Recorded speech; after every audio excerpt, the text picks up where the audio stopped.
Now we move on to the appendicular skeleton, starting in section 6-8, which includes bones of the upper limbs and lower limbs, and the supporting bones of the pectoral and pelvic girdle. We'll start with the pectoral girdle, or the shoulder, which connects the upper limbs to the trunk. It includes the clavicle and the scapula. The clavicle is pictured here as an S-shaped bone which articulates with the manubrium at the sternal end and with the acromion process of the scapula.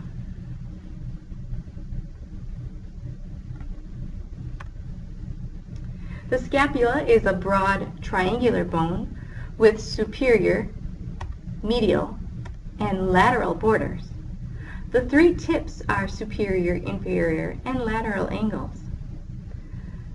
The lateral angle, or head of the scapula, has the glenoid cavity, which articulates with the humerus to form the shoulder joint.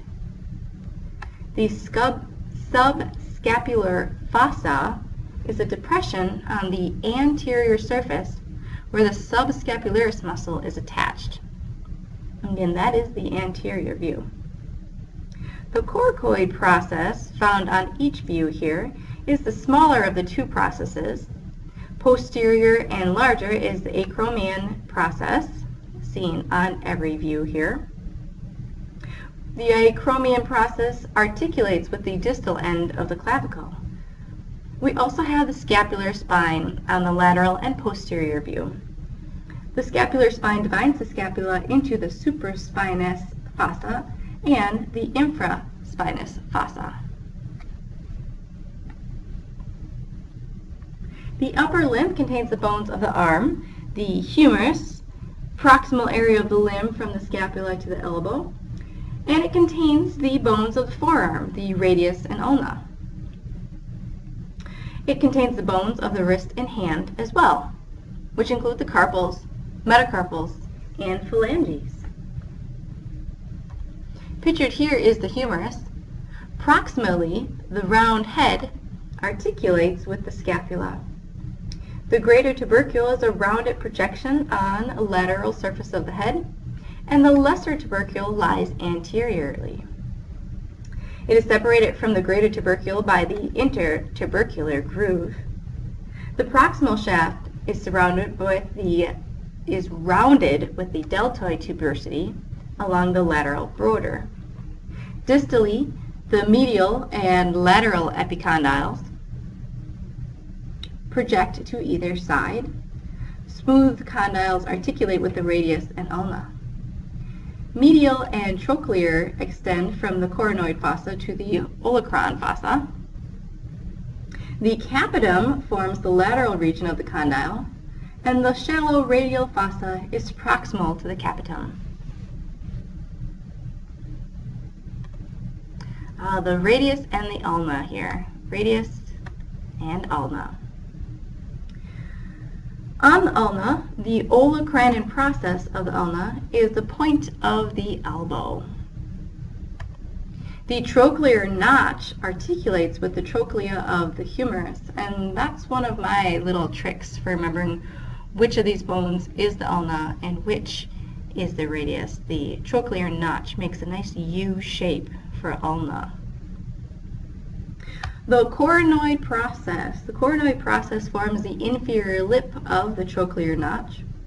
Distally, the ulnar shaft forms the ulnar head that articulates with the radius at the distal radio-ulnar joint, and it ends with the short styloid process, which sits on the distal end of the radius. The neck of the radius is between the head and the radial tuberosity. The radial head articulates with the capitulum of the humerus and radial notch of ulna. The styloid process of the radius articulates with the wrist. The bones of the wrist and hand include the carpal bones. The proximal row include the scaphoid, lunate, triquetrum, and the pisiform bones. The distal row includes the trapezium, trapezoid, capitate, and hamate bones. We have 5 metacarpal bones that form the palm of the hand, and articulate with the phalanges. The pollex is the thumb, the phalanges of the thumb.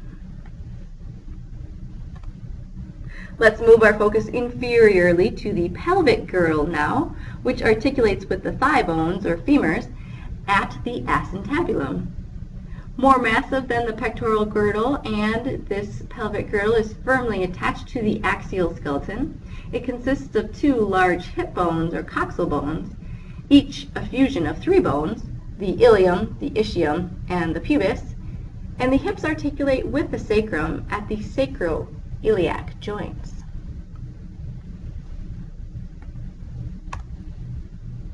Looking closer at each coxal bones, let's start with the ilium. The ilium is superior and the largest component. Its superior margin forms the iliac crest. The ischium has a rough projection called the ischial tuberosity, which is otherwise known as the seat bone. The ischium branches over to the pubis, creating the circle of the orbitor foramen.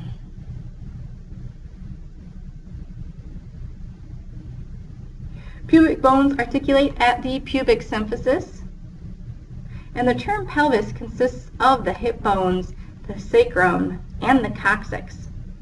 And all of these bones are stabilized by networks of ligaments.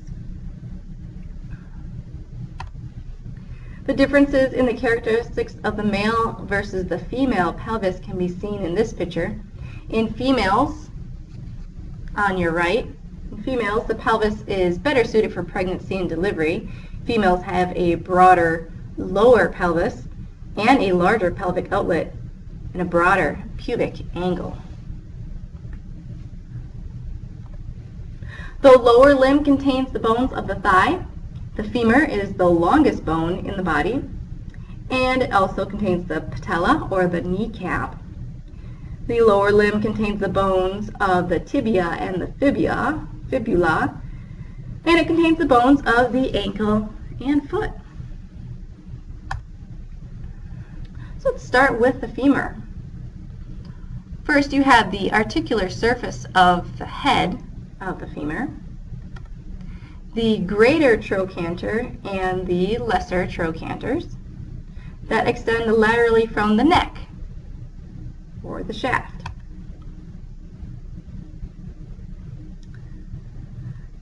The linea aspera is an attachment for adductor muscles, and the femur has large epicondyles on the distal end. Inferior surfaces form lateral and medial epicondyles. The patella is the kneecap, which is not shown here, but it slides over the anterior surface of the knee and the patellar surface. Moving distally to the lower portion of the lower limb, the tibia is the larger medial shin bone with its own lateral and medial condyles that articulate with the condyles of the femur. The anterior margin extends down the anterior tibial surface, and the medial malleolus has a large distal process that articulates with the ankle.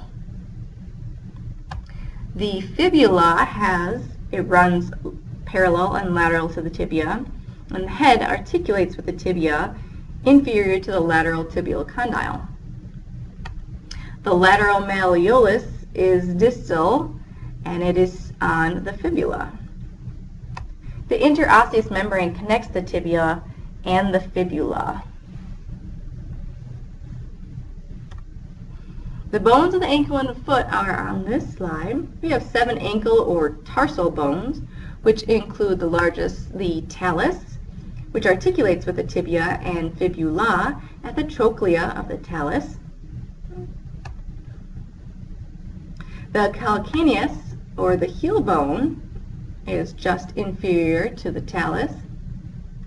The navicular, cuboid, and the medial, intermediate, and lateral cuneiform bones come next. The metatarsals of the foot are in the same pattern as the hand, and the phalanges as well. The big toe is called the hallux. This is a medial view looking at the arch of the foot, more specifically the right foot. Which brings us to a checkpoint for this section. Which of the two bones of the forearm is lateral in the anatomical position, and which three bones make up the hip bone? Go ahead and pause the recording and answer those questions on your own time. The next section, section 6-9, discusses the categories of joints. So a joint is an articulation where two bones meet. And like most things in anatomy, the structure of the joint determines the function or the type of movement. Some joints are designed for strength, like the sutures of the skull, and others are meant to facilitate movement, like the knee. So joints are therefore classified by structure or the anatomy of joints, which includes fibrous, cartilaginous, which provides very limited movement, and synovial, which permits freely movable joints. And joints are classified by function, and this is based on range of motion. And it includes a Synarthrosis, which is immovable, Amphiarthrosis, which is slightly movable, and a Diarthrosis, which is freely movable.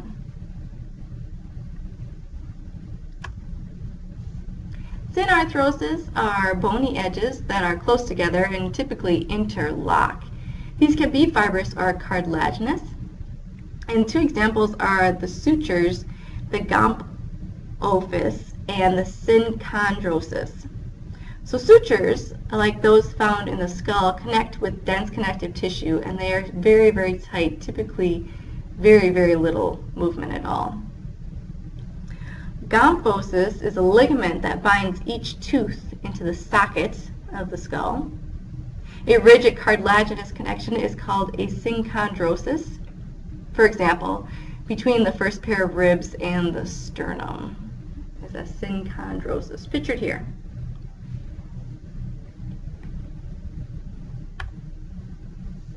An amphiarthrosis permits very limited movement, and the bones are usually farther apart than a synarthrosis. Structurally, amphiarthroses can be fibrous or cartilaginous. A syndesmosis is a fibrous joint connected by a ligament, like the distal articulation between the tibia and the fibula. A symphysis is a cartilaginous joint where the bones are separated by a broad disc or pad of fibrocartilage, like an intervertebral disc, or the pubic symphysis pictured here.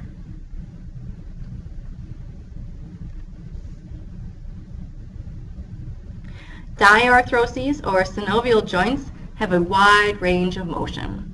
They're usually found at the end of long bones. Under normal conditions, the bones don't contact each other because the ends of the bones are covered with articular cartilages, which is similar to hyaline cartilage but without the perichondrium, and the matrix has more water. The joint is surrounded with a fibrous joint capsule or articular capsule, and the inner surfaces are lined with the synovial membrane. The synovial fluid in the joint provides lubrication and reduces friction. In some complex joints, additional shock-absorbing pads lie between the opposing articular surfaces called menisci. Also present in such joints are fat pads, which protect the articular cartilages and act as packing material. Ligaments that join bone to bone may be found inside and or outside the joint capsule. Places where a tendon or ligament rub against other tissue is a bursa. So these are packets of connective tissue containing synovial fluid. Again, the idea here is to reduce friction and absorb shock. Anatomists use descriptive terms to discuss the movements of joints. For example, gliding joints is when you have two opposing surfaces that slide past each other. The movement can occur in almost any direction, but the amount of movement is very slight, and there's no rotation. For example, the carpal and tarsal bones. Angular movement describes deviations from anatomical position, such as flexation, which decreases the angle of two long bones, extension, which increases the angle, hyperextension, which is extension beyond anatomical position. Abduction moves the limb away from the midline. Adduction moves the limb towards the midline. Circumduction moves the limbs in a loop. Rotation involves turning around the longitudinal axis of the body or limb. Rotation of the distal end of the radius, for example, across the ulna is a form of rotation. Now, when it comes to moving the palm, we have two specific terms. Pronation is when the palm is facing the front and is then rotated back. Supination is the opposite, turning the palm forward. Turning the palm forward is supination. And so your textbook has these figures which kind of illustrate flexation. So bringing your head from anatomical position down, if you were to rest your chin on your chest, bringing your head down and resting your chin on your chest, that is a flexation. Bringing your head back from that flexation back to anatomical position is an extension.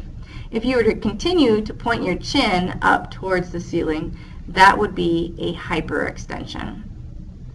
Flexation, they're giving the example here of the elbow. So here, the angle across the elbow is 180 degrees. When you flex at the angle, now the angle of this joint is 90 degrees.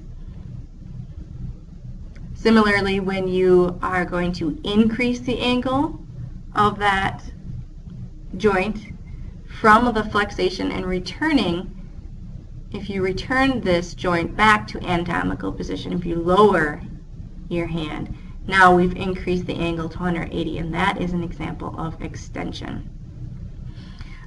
So these are really good pictures, but I encourage you to try doing this yourself. Practice this flexation, extension, hyperextension. Over here we have abduction and adduction. So from anatomical position, if you're going to take this limb away from the midline, that is abduction. If you're going to bring that limb, back towards the midline, you're adding that limb towards the midline, adduction. Same for the wrist here, abduct, adduct. And the limb, the lower limb as well. From anatomical position, if you take that limb away from the midline, that's abduction. Adding it to the midline is adduction. Bringing it closer to the middle is adduction. You can do that with your fingers as well. Over here we have a picture of circumduction, where you're moving in a rotational type of a loop. This is a great picture for rotations as well. So here we have a lateral versus a medial rotation. Lateral, medial. A left or a right rotation around the head. Here's that special terminology for what happens with the palm of your hand.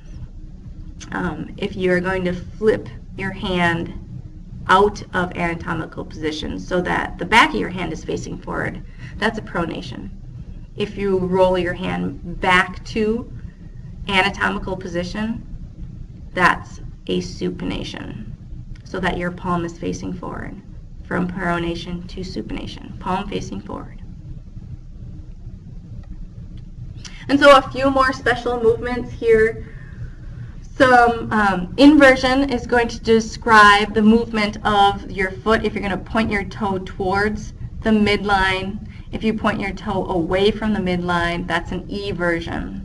So inversion, pointing your toe in. Eversion is pointing your toe away from the midline. Dorsiflexation is when you're going to be moving your ankle, pointing your toes up towards your head. If you point your toes down, away from your head, that's a plantar flexation. So they're both flexations. It's just which direction you're going to be pointing those toes in that one. And then last but not least, opposition is when you bring your thumb up to oppose or to touch any of your digits. Your thumb is kind of special that way. It allows you to grasp onto things. Once you return your thumb back into anatomical position, that's a reposition. Reposition. Your jaw can do many cool things. For example, you can elevate your jaw to close your mouth. You can depress your jaw to open your mouth. You can even protract your jaw if you were to demonstrate an underbite type of a motion. You will protract your jaw first. To return your jaw to anatomical position, you would retract your jaw. We also have lateral flexation. So if you were to try and bend your ear down to touch your shoulder, that's a lateral flexation. Lateral flexation to the right, lateral flexation to the left.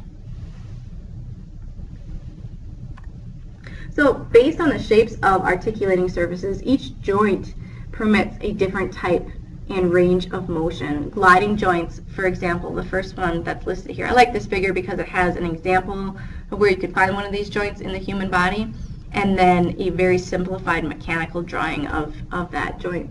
Gliding joints, the first one here, have a flat or slightly curved surface, so movement is very slight, especially compared to hinge joints listed next here. Hinge joints permit an angular movement in one plane, in just one plane, up or down, open or close. Okay, so the movement is slight. So this is just like the hinge on any of your cabinet doors.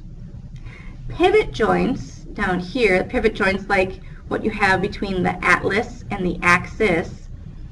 Pivot joints permit rotation only, like turning the head or supinating or pronating the palm. Condylar joints, the next one down here.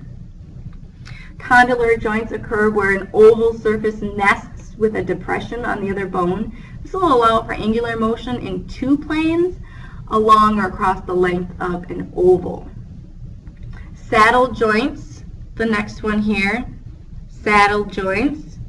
Saddle joints have two bones that each have a concave face on one axis and a convex on the other. So this is kind of like a person's legs sitting on a saddle. Okay? So this will allow for circumduction, but not full rotation. And then last, but certainly not least, the ball and socket joint. The ball and socket joints occur where the end of one bone is round, like a head, that nests within a cup-shaped depression on the other bone. This is going to allow for a wide range of motion. For example, your hip or your shoulder joints are ball and socket. So that brings us to the last checkpoint of this particular recording. So give the proper term for each of these following types of motion, and then proceed to the next recording for this chapter.